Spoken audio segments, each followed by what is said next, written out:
हर emotion करो celebrate एकदम Lallan top style में। आ गए हैं लल्लन टॉप स्टिकर्स जो आपको मिलेंगे बॉबल के कीबोर्ड पर। ऐसे स्टिकर्स के लिए डाउनलोड करें बॉबल कीबोर्ड। डाउनलोड लिंक पाएं डिस्क्रिप्शन में। नमस्कार, सौरभ द्विवेदी नाम है हमारा और आप देखना शुरू कर चुके हैं लल्लन टॉप शो। 14 सितंबर 2020 की सुबह उत्तर प्रदेश के हाथरस में जो हुआ उसने एक साथ कई सारी जिंदगियां बदल दी। 19 साल की एक लड़की को उसकी मां ने खेत में बेसुध पड़े देखा। मुंह से खून निकल रहा था, गर्दन और पीठ पर चोट के निशान थे। बाद में लड़की ने बताया कि उसके साथ गांव के कथित अगड़ी जाति के 4 लड़कों ने बलात्कार किया। तब की खबरें निकाल कर देखेंगे तो एक मायूसी आपको घेर लेगी। 2 हफ्तों तक जिंदगी और मौत से संघर्ष के बाद 29 सितंबर की रात लड़की की मौत हो गई। लेकिन जिस पुलिस प्रशासन को दोषियों पर कार्रवाई करनी थी, परिवार को ढाढ़स देना था, उसने इस बात को साबित करना अपना मकसद बना लिया कि रेप हुआ ही नहीं। रात में पीड़िता का शव दिल्ली के सफदरजंग अस्पताल से हाथरस में उसके गांव लाया गया, लेकिन परिवार मिट्टी को अपने आंगन तक ले ही नहीं जा पाया। पुलिस के अधिकारियों ने जिद पकड़ ली कि अंतिम संस्कार रात में ही करो। दरोगा साहब संतप्त परिजनों को ज्ञान देते सुने गए कि समय के साथ रीति रिवाज बदल जाते हैं और आप मानिए कि गलती तो आपसे भी हुई है। जब परिवार ने माना तो पुलिस ने खुद ही उपले सजाकर जबरन शवदाह कर दिया था। जब परिवार ही मौजूद नहीं था तो शवदाह को अंतिम संस्कार कहा भी जा सकता है या नहीं? क्या किसी कथित अगड़ी जाति के परिवार के साथ पुलिस ये व्यवहार करने की हिम्मत कर पाती? और ऐसे असंख्य सवाल आने वाले कई दिनों तक गूंजते रहे और फिर खबरों की दुनिया से बाहर हो गए। इसके बाद आई 6 अक्टूबर 2020 की तारीख। दिल्ली से आगरा जाने वाली सड़क पर मथुरा के पास पुलिस ने एक कार को रोका और 4 लोगों को हिरासत में ले लिया। दावा किया कि पीएफआई के कुछ लोग हाथरस जाकर माहौल बिगाड़ने की कोशिश करने वाले थे। उन्हें समय रहते रोक लिया गया, लेकिन कुछ ही घंटों में मालूम चला कि यूपी पुलिस ने जिस शख्स को गिरफ्तार किया था वो दरअसल एक पत्रकार था, नाम सिद्दीक कप्पन। मलयालम न्यूज पोर्टल अजी मुखम में संवाददाता, Kerala union of working journalist की दिल्ली इकाई के सचिव। इसके बाद से चल रही बहस अब तक थमी नहीं है। एक तरफ उत्तर प्रदेश सरकार के लगाए आरोपों की झड़ी है, जिसके मुताबिक सिद्दीक कप्पन एक बड़ी साजिश का हिस्सा है जिसका मकसद हाथरस में दंगा भड़काना था। दूसरी तरफ कप्पन का यह दावा है कि यूपी सरकार बस आरोप लगा रही है, साबित कुछ नहीं हो रहा और ये पूरी कवायद उन्हें प्रताड़ित करने के लिए चलाई गई है। आज इस मामले में एक बड़ा अपडेट आया है। सिद्दीक कप्पन को सुप्रीम कोर्ट से बेल मिल गई है। तो बड़ी खबर में बताएंगे कि इस मामले पर सुप्रीम कोर्ट के भीतर क्या दलीलें दी गई। इसके अलावा यह भी बताएंगे कि किस तरह आम लोगों की खस्ता माली हालत का फायदा उठाकर कुछ ऐप्स उन्हें आत्महत्या की तरफ धकेल दे रही हैं, उनके कथित अश्लील वीडियो बना रही हैं, उन्हें ब्लैकमेल कर रही हैं। इन ऐप से कैसे बचा जा सकता है और कानून के स्तर पर किस तरह के सुधार की गुंजाइश है। हम आप सब मोबाइल फोन इस्तेमाल करते हैं, उसमें ऐप्स होती हैं, इसलिए हमारे लिए ये खबर बहुत जरूरी है। तो आज 2 बड़ी खबरें हैं जिन पर लल्लन टॉप शो विस्तार से बात करेगा, साथ में दूसरे अपडेट्स भी होंगे। लेकिन शो में सबसे पहले दिन का वीडियो।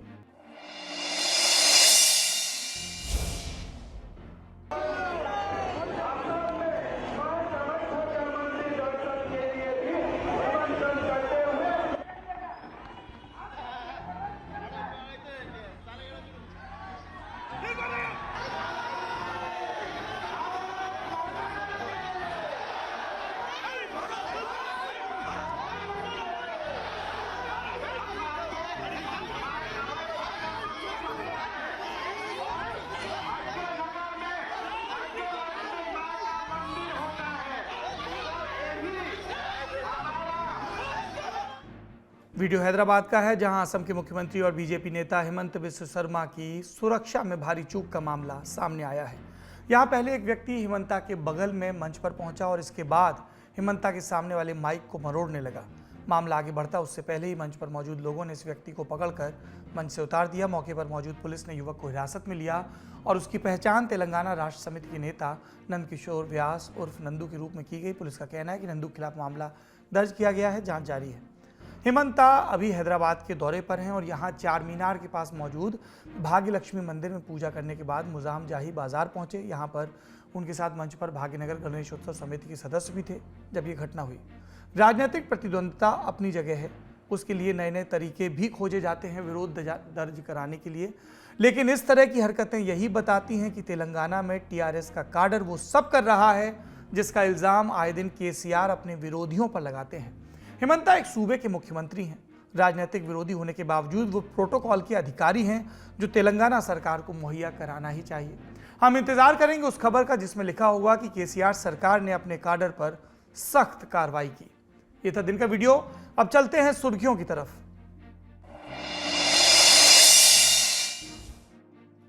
पहली सुर्खी का महत्व समझाने के लिए हमें 2 साल पीछे चलना होगा। चीन और भारत के संबंधों में लगातार सुधार हो रहा था। दोनों देशों के नेताओं के बीच करीबी दर्शाती तस्वीरें आए दिन वायरल हुआ करती थी, लेकिन साल 2020 का अप्रैल महीना बीतते भारत चीन के बीच वास्तविक नियंत्रण रेखा LAC से असहज करने वाली खबरें आने लगी। शुरुआत में इन्हें छोटा मोटा विवाद कहकर खारिज किया गया, लेकिन फिर पूर्वी लद्दाख से लेकर सिक्किम तक दोनों देशों की सेनाओं के बीच झड़पों की न सिर्फ खबरें आईं बल्कि तस्वीरें और वीडियो भी आए। फिर आई 15 जून की तारीख, जब गलवान घाटी में हुए संघर्ष में 20 भारतीय जवान शहीद हुए। इसके बाद जाकर पूरे देश को मालूम चला कि चीन ने पूर्वी लद्दाख में कई जगह LAC पर अतिक्रमण कर लिया है और वो भारत की फौज को निगरानी से रोक रहा है। जवाब में भारत की ओर से तैनाती बढ़ाई गई और नौबत वहां तक पहुंच गई कि LAC पर कई जगह भारत और चीन के सैनिक आंख से आंख मिलाकर खड़े हो गए। और ये बात हम मुहावरे में नहीं कह रहे, बेहद करीबी तैनाती वाली जगहों को फ्रिक्शन पॉइंट कहा गया।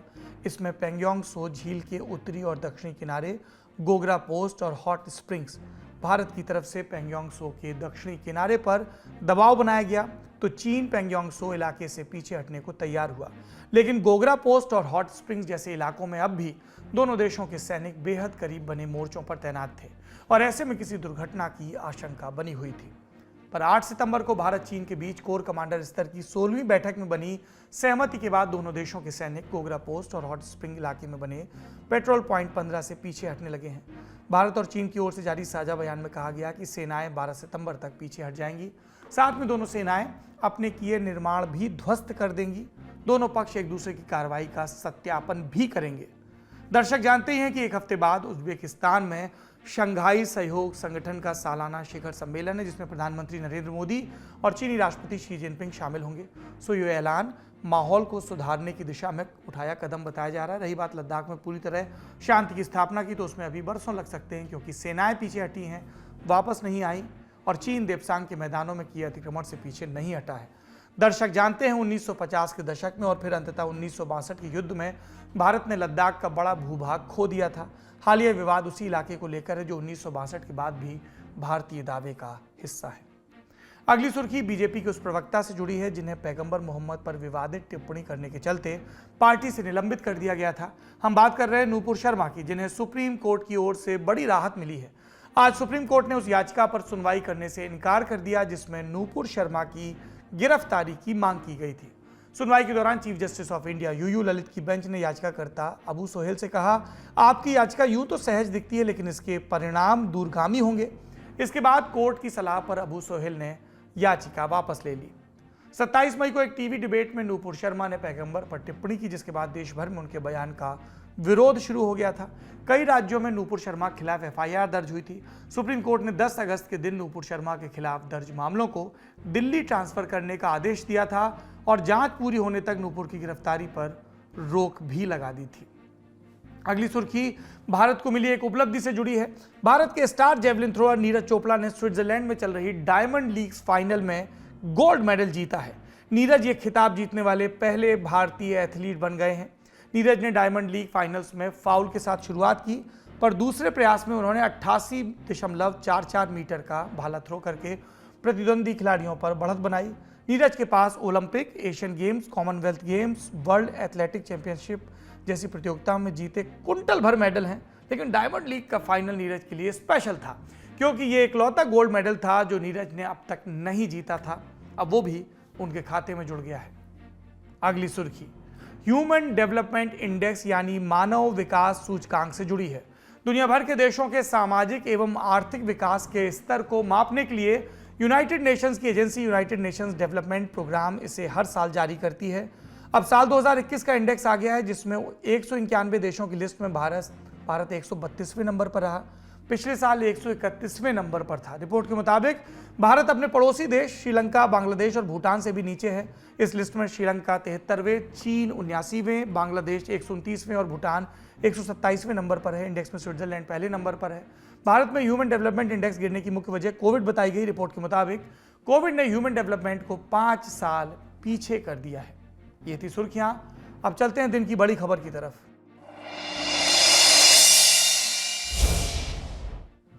सिद्दीक कप्पन केरल के मलप्पुरम के वेनगारा के रहने वाले हैं। जब वो गिरफ्तार हुए तब वो 6 बरस से दिल्ली में रहकर काम कर रहे थे। उनके परिवार के लिए वो एक मेहनतकश पत्रकार हैं, लेकिन यूपी सरकार के मुताबिक एक शातिर अपराधी।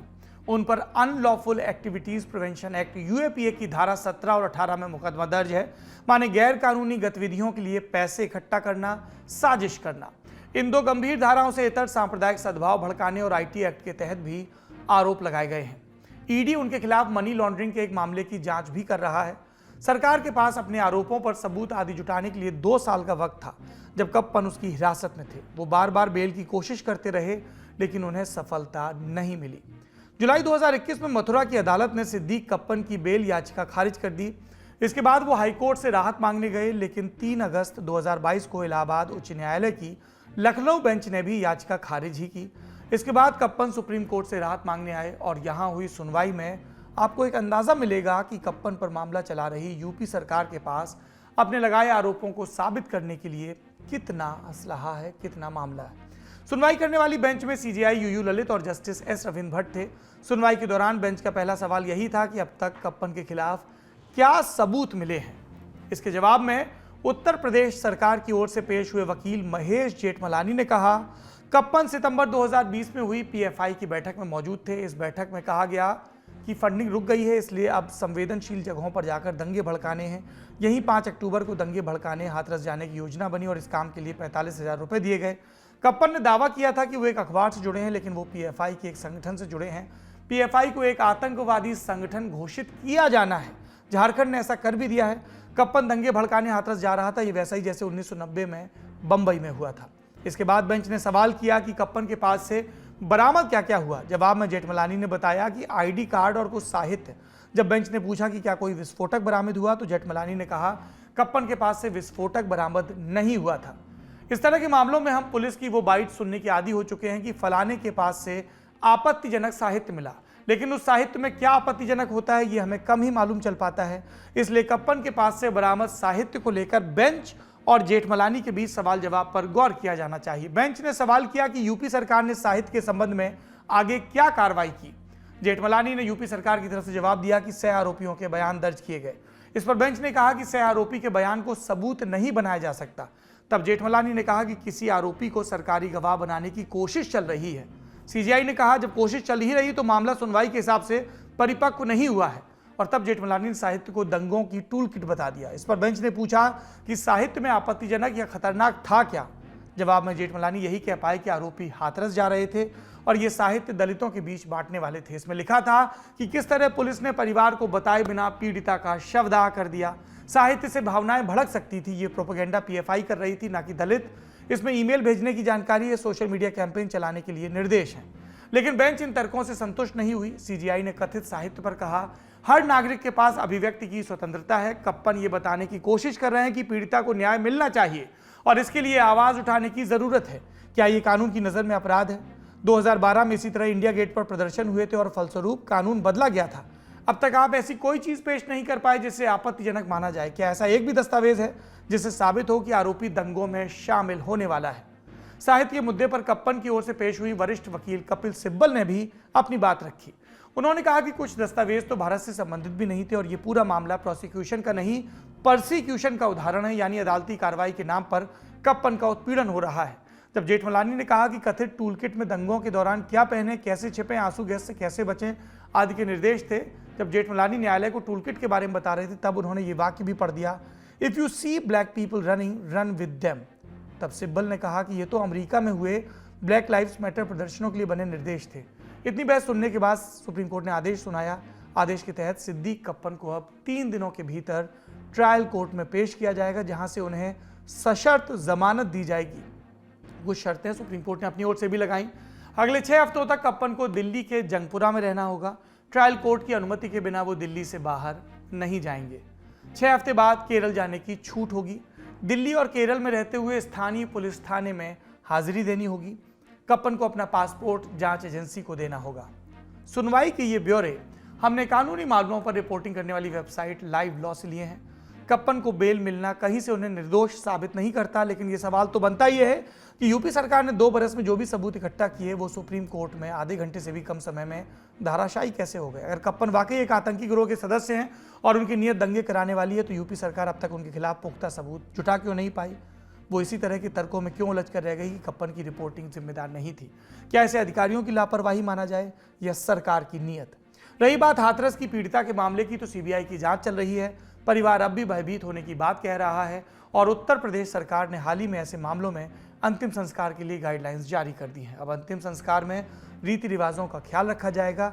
एम्बुलेंस में कम से कम 2 परिवारजनों को साथ ले जाया जाएगा।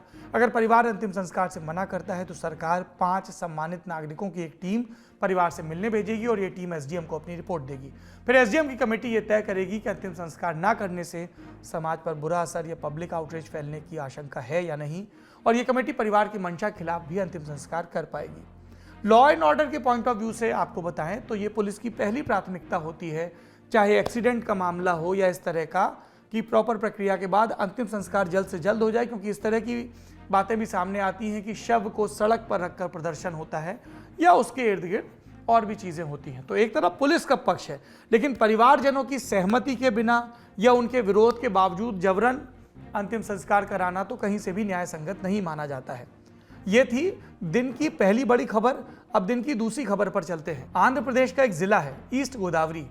यहाँ पड़ने वाले राजमुंद्री शहर में 7 सितंबर को एक दंपत्ति ने आत्महत्या कर ली। 35 वर्षीय कोली दुर्गा राव अपनी पत्नी लक्ष्मी के साथ 7 सितंबर को अपने रिश्तेदार के यहाँ एक फंक्शन में जाते हैं और जब वहाँ से लौटते हैं तो अपने बच्चों को करीबियों के घर छोड़ देते हैं।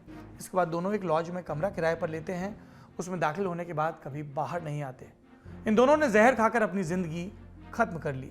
मामले की जांच की गई तो पता चला कि दंपत्ति ने ऑनलाइन लोन ऐप से पैसा उधार लिया था और इसके बाद उन्हें लगातार प्रताड़ित किया जा रहा था। पेशे से दर्जी दुर्गा राव अतिरिक्त कमाई के लिए पार्ट टाइम पेंटिंग का काम करते थे, लेकिन जब ज़रूरत पूरी नहीं हुई तो उन्होंने पिछले दिनों 2 ऐप से 30,000 का लोन लिया। दुर्गा राव ने धीरे धीरे लोन के कुछ पैसे चुका दिए, लेकिन अभी भी लोन का कुछ हिस्सा बाकी था। स्थानीय पुलिस के मुताबिक दुर्गा राव को पिछले दिनों से धमकी भरे फ़ोन कॉल आ रहे थे। फ़ोन करने वाले का कहना था कि अगर लोन की बकाया राशि नहीं चुकाई तो उनकी पत्नी के अश्लील वीडियो इंटरनेट पर फैला दिए जाएंगे। ये कहानी सिर्फ दुर्गा राव की नहीं है। देश के हज़ारों ऐसे परिवार हैं जिन्हें इन चाइनीज़ लोन से ऐप से उधार लेने के बाद प्रताड़ित किया जा रहा है। इसमें से कुछ लोग प्रताड़ना की उस स्टेज पर पहुंच जाते हैं जहां उन्हें जीने से ज़्यादा मरने का रास्ता आसान लगने लगता है।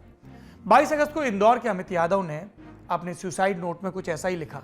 जीने की इच्छा मेरी भी है पर मेरे हालात ऐसे नहीं। आदमी में बुरा नहीं, इसमें किसी कोई गलती नहीं, मेरी है। मैंने कई ऑनलाइन ऐप से लोन ले रखा है पर लोन नहीं भर पा रहा हूँ। इज्जत के डर से ये कदम उठा रहा हूँ। अमित ने पहले अपनी पत्नी और 2 बच्चों को जहर दिया और फिर आत्महत्या कर ली। 17 अप्रैल को हैदराबाद के जियागुड़ा में रहने वाली कमलम्मा भी अपने घर लौटी तो उन्हें उम्मीद थी कि दरवाज़ा खटखटाते ही उनका बेटा राजकुमार गेट खोलेगा, लेकिन ऐसा हुआ नहीं। बाद में दरवाज़ा तोड़कर कमलम्मा और पड़ोसी कमरे में पहुंचे तो राजकुमार की लाश पंखे से लटकी मिली। जांच में पता चला लोन न चुका पाने के कारण उसने आत्महत्या की है। ये हमने आपको 3 प्रकरण बताए, पर शहर वाइज बात करें तो अकेले हैदराबाद शहर में साल 2020 से लेकर अब तक लोन ऐप के ब्लैकमेल के कारण 9 लोग आत्महत्या कर चुके हैं। लोन उगाही के इस धंधे के बहाने हो रही ब्लैकमेलिंग के खिलाफ काम कर रहे NGO save them India foundation के आंकड़ों की माने तो देश भर में लोन ऐप ब्लैकमेलिंग के चलते 52 लोग आत्महत्या कर चुके हैं। इंडिया टुडे मैगजीन ने अपने 7 सितंबर वाले अंक में इस मामले को लेकर एक डिटेल कवर स्टोरी की। स्टोरी को लिखने वाले विनय सुल्तान से जानिए आखिर लोग कैसे इन ऐप्स के कुचक्र में फंस जाते हैं। 5,000 रुपए का लोन लिया है तो आपको उसके बदले में तकरीबन 9 साढ़े 9 हजार रुपए चुकाने एक ही सप्ताह के अंदर। सामान्य तौर पर जो ऐसे लोग हैं जो इस लोअर इनकम स्टेटा के लोग हैं जिनके पास में इतना पैसा नहीं होता है तो वो 7 दिन में इतना पैसा वापस करने की स्थिति में होते नहीं, तो वो लगातार इसके शिकार बन जाते हैं। और इन ऐप्स की खास बात यह है कि इसमें एक ऐप के अंदर कई सारे वर्टिकल्स हैं। जैसे समझिए कि एक ऐप के अंदर ही 5-6 प्लेटफॉर्म ऐसे हैं जो आपको लोन दे रहे हैं। तो आपने एक ऐप का आप अगर लोन नहीं दे पा रहे हैं तो दूसरा वाला आपको फोन करके कहेगा कि यार आपका उसका पेमेंट ड्यू है और वो आपको ब्लैकमेल कर रहे हैं। तो ऐसी कंडीशन में आप ये कि हम आपको लोन दे देते हैं, आप उनका पेमेंट क्लियर कर दीजिए, फिर आप हमको 7 दिन बाद में दे देना। तो ऐसे चक्कर में होता है कि कई केसेस में ये हुआ कि 5,000 का लोन जो है वो आखिर में 1.5 लाख 2 लाख तक पहुंच जाता है। अमूमन आप जब किसी बैंक से लोन लेने जाते हैं तो बैंक आपके बैकग्राउंड के बारे में एक चीज़ वेरीफाई करता है, जबकि ऐप लोन में ऐसा नहीं है। मोबाइल फ़ोन इस्तेमाल करते समय हमें अलग अलग ऐप के सजेशंस मिलते हैं। इंस्टॉल होते ही ये ऐप यूज़र से उसके phone book, gallery, message, camera वगैरह की परमिशन मांगते हैं। ज़्यादातर बार ये परमिशन दिए बिना ऐप इंस्टॉल नहीं होता। इंस्टॉलेशन के बाद यूज़र से KYC के बहाने आधार और पैन कार्ड ले लिए जाते हैं। इसके बाद शुरू होती है लोन की प्रक्रिया। यूज़र को लोन दिया जाता है और इन लोन को चुकाने के लिए 7 दिन की मोहलत दी जाती है, लेकिन 5वें दिन ही लोन लेने वाले व्यक्ति के पास ऐप की तरफ से फ़ोन आने लगते हैं। ब्याज, GST और दूसरे चार्ज जोड़कर ये रकम लगभग दोगुनी हो जाती है। पैसे न देने की सूरत में सबसे पहले यूज़र की मॉर्फ्ड तस्वीरें यानी फर्जी तस्वीरें जिसमें उसकी शक्ल होती है पर शरीर किसी और का और ये अश्लील तस्वीरें होती हैं उसके पास भेजी जाती हैं। फिर ये मॉर्फ्ड तस्वीरें यूज़र के करीबियों को भेजी जाती हैं और भेजने की धमकी दी जाती है। इससे भी बात नहीं बने तो यूज़र के पास कॉल आते हैं जिसमें गाली गलौज से लेकर आपत्तिजनक तस्वीरें और वायरल करने की धमकी दी जाती है।